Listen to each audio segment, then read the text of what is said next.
साथियों नमस्कार। समस्त प्रदेश एवं देशवासियों को आज वर्ल्ड ट्यूबरकुलोसिस डे है, विश्व टीबी दिवस के ऊपर मैं डॉक्टर रामकेश परमार आप सभी के साथ गुजारिश करना चाहता हूं और एक स्वास्थ्य रक्षक होने के नाते आपको मैसेज देना चाहता हूं। आज भी टीबी हमारे देश के लिए एक बहुत बड़ी विकट समस्या है। हम देख रहे हैं कि टीबी के मरीज, स्पेशली रेजिस्टेंट ट्यूबरकुलोसिस के पेशेंट्स बहुत ज्यादा होते हैं। किस तरह से हम आज इस वर्ल्ड ट्यूबरकुलोसिस डे के अवसर पर इस टीबी की महामारी के लिए समझदार तरीके से लड़ाई को लड़ करके इसके ऊपर विजय पाएं और टीबी का हम अंत करें। हमारा एक मिशन हो एंड ट्यूबरकुलोसिस बाय द 2030, यानी टीबी को हमें अब एलिमिनेट करना है। किसी भी घर परिवार के अंदर कोई टीबी का मरीज न रहे, इसके लिए क्या करें? सबसे पहली बात, टीबी की बीमारी के लिए आज बहुत अच्छी दवाई और इलाज उपलब्ध है, यानी कि टीबी अब लाइलाज नहीं है। इसलिए कहूंगा कि टीबी के लिए हमें बिल्कुल भी डरना नहीं है, इससे लड़ना है, रेगुलर इलाज लेना है, हम ठीक हो सकते हैं।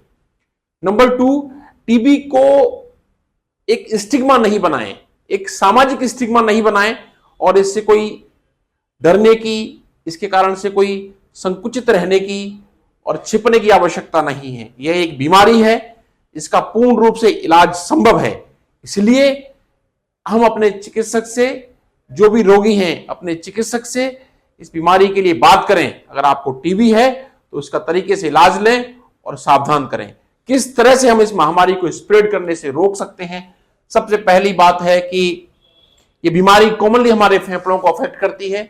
दूसरी चीज, टीबी हमारे बॉडी के किसी भी अंग को प्रभावित कर सकती है। हमारे शरीर के अंदर ब्रेन से लेकर के और पैरों तक कहीं भी टीबी का इन्फेक्शन हो सकता है। बट कैसे हम रोकें? मोस्ट कॉमन जो अंग प्रभावित होता है वो फेफड़े हैं। फेफड़े के अंदर यह बीमारी, सबसे बड़ी बात यह होती है कि खांसने और छींकने के कारण से बहुत जल्दी एक व्यक्ति से दूसरे व्यक्ति में फैल जाती है। इसको रोकथाम के लिए हमें इस फैलने को रोकना होगा, यानी इस ड्रॉपलेट इन्फेक्शन को रोकना होगा। और स्पेशली परिवार के अंदर अगर किसी व्यक्ति को एक टीबी का इन्फेक्शन हुआ तो वो आसपास के व्यक्तियों के अंदर इस इन्फेक्शन के फैलाने की स्पीड को बढ़ा देता है।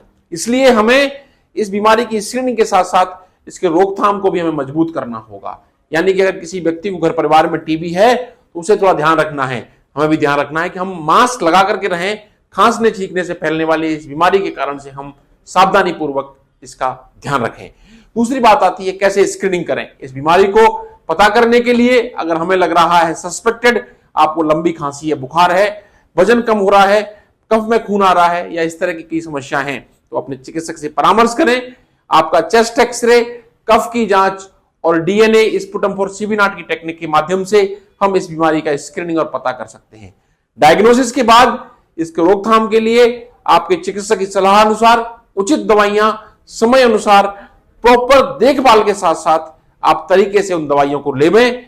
और टीबी से लड़ाई के लिए हर व्यक्ति की इम्यूनिटी को मजबूत होना आवश्यक है। इसके लिए हम उचित खान पान, आवश्यक दवाई, फैलने से रोकने के लिए facial mask, regular hand washing, अगर जरूरत है तो आइसोलेशन और एक अच्छी डाइट के माध्यम से इस टीबी की महामारी से हम अच्छी तरह लड़ सकते हैं। सरकार के द्वारा भी बहुत सारे प्रयास किए जा रहे हैं, जिसके अंदर से डॉट्स की सप्लाई हो, पर व्यक्ति सहायता के लिए मंथली कुछ धनराशि भी सरकार द्वारा उपलब्ध है। इसलिए आज हम सब लोग, सभी साथी, वर्ल्ड ट्यूबरकुलोसिस डे के अवसर पर, चाहे वो चिकित्सक हैं या रोगी हैं या रोगियों के परिवारजन, एक प्रण लेते हैं कि उचित रोकथाम यानी प्रिवेंशन के माध्यम से बीमारी को स्क्रीनिंग कर जल्द से जल्द उसका उचित इलाज लेकर के इस महामारी को हम फैलने से, इसको रेजिस्टेंट टीबी बनने से और हमारे शरीर को और जान को नुकसान होने से हम रोकेंगे। सबसे बड़ा कारण आज टीबी के अंदर एमडीआर टीबी है, रेजिस्टेंट टीबी है। इसके लिए अगर रेजिस्टेंट टीबी हमारे चिकित्सक साथियों को लगती है तो उसका भी जांच कराएं और रेजिस्टेंट ट्रीटमेंट के लिए सरकार के द्वारा एमडीआर टीबी के जो उचित इलाज हैं, अच्छी दवाइयां हैं, उनको समय पर लें और इस महामारी को भारत देश से एलिमिनेट करने के लिए संकल्प के अंदर सरकार का, चिकित्सक साथियों का साथ देवें। जय हिंद। मैं आपके साथ doctor Ramkesh Parmar, consultant internal medicine, Jaipur, Rajasthan. नमस्ते।